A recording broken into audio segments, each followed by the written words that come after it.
Audio Jungle. Well, let's start back at the beginning, shall we? So, everybody always wants to know, like, how in the world did you end up in laundry? How did this even get on the radar? Sure. What were you doing before? Yeah, I'm 46 years old. My background is in STEM and cyber. I served as an Air Force officer, graduating the Air Force Academy, later worked in intelligence related and technical roles. Most of my career has been very high pressure, analytical, Hmm.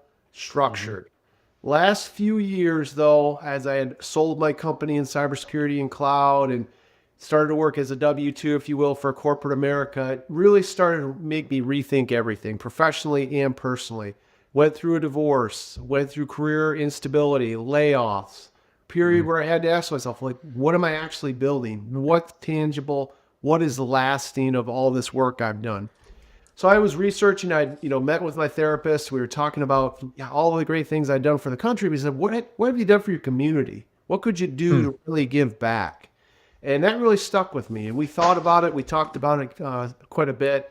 And then in August, I heard about the Clean Show. I had heard there was this thing from the CLA and the laundromats. And what is that? Can you make money? Is it real?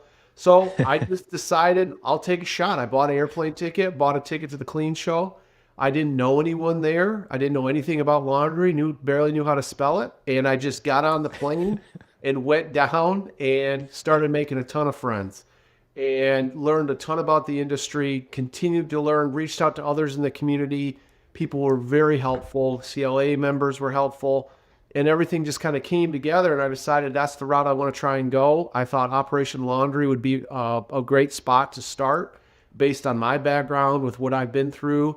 And I saw that it was possible having met other owners and learning about the industry. So I was very excited to do this.